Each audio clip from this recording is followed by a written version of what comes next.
Pasko na Pasko guys. Ayan po, meron po tayong pamaskong palay. Bali, nagbayad na po sa atin guys yung kumuha sa atin ng pera.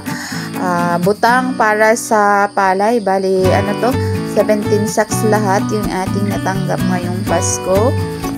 Kahit Pasko guys, hindi natin palalagpasin ngayon. Dahil mainit na, magbibilad kami ng palay ni Ding Ilin. Bali, natin guys, kasi ilang linggo na to kasi na natenga.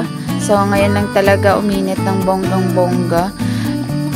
Bibilad na namin to ngayon guys para mapakiskis na kasi Pasko, New Year, para meron tayong bigas. Bali kami lang din dalawa nito guys maghahakot kasi nga wala naman kami ibang lalaki. Sila Daisali pala at saka si Divine. Bali susunod lang dito guys kasi kami nga nauna ni Ding Ilin. Na kami agad dito alapag na ng mga ibibilad kasi din guys, kailangan din natin magmamadali dahil nga yung init, hindi rin kasi siya minsan umuulan din. Ngayon lang talaga to nagkaroon ng init. So, kailangan natin i-grab yung init guys. Tapos, meron din kasi kaming meron akong home service massage doon kay Ma'am Laila sa Tambo guys. Kaya kailangan na talaga nating bibilisan nito. Tapos Christmas party pagkahapon hanggang gabi. So busy talaga tayo guys ng bonggang-bongga. Sobrang tayong nito. Talagang nagmamadali na tayo ng sobrang-sobra dito guys kasi magluluto pa ka ng ihahanda sa sa simbahan. Bali kasi kami guys, magdadala kami ng kanya-kanyang pagkain. Tapos si Kunsyal yung aming kasama na officially sa barangay, tapos din siya kasi president sa barangay guys, maglilitsyon. So kami magdadala din kami ng aming sariling pagkain. Bali, kanya-kanyang dala lang guys. Kung ano lang yung madadala mo. Tapos, tayo kasi guys, kailangan talaga natin ito na bibilisan na kasi nga, kailangan natin marami pa tayong gagawin ngayong araw na to. So, ako pala dito guys, after natin dito bilad, iniwan ko na agad sila dito. Bali, dumating din naman maya-maya sila Daisali dito guys. Sila na rin yung nagbantay dito sa ating binilad.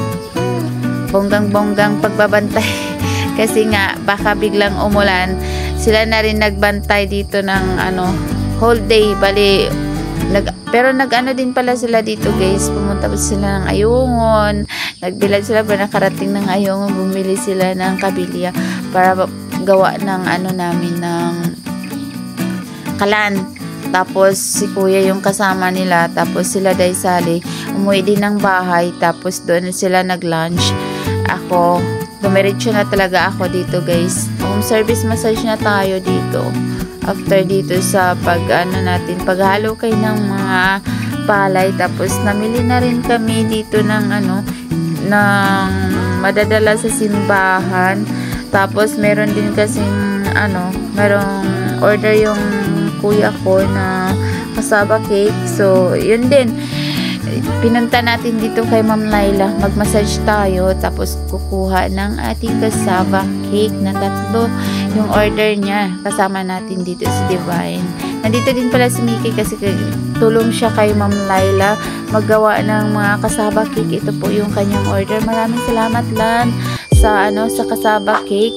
Tapos ginabi na tayo guys. Ito na agad tayo. Dumiretso na tayo ng simbahan. Di na ako nakapagsimba kasi nga na-late na nga tayo. This oras na sobrang busy, bonggang-bongga. Ito na po yung aming Christmas party talaga. After ng simba, tapos dinner, tapos after nito guys, kami, merong mga presentation yung bawat group. Meron kasi kami mga group. So, kain na tayo guys. Tapos after nito yung kanilang mga presentation bawat group. Tapos ayan, uwian ng 10. Wala naman. Ayan lang po yung ating guys, yung aming ganap sa 24 24 to ng ano, tapos doon na kami nagpapasko sa bahay. 24 ng gabi to. Pag uwi ng bahay, maya-maya, Christmas na nga.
After kain guys, ayan, presentation na sa mga youth, tapos sa mga group.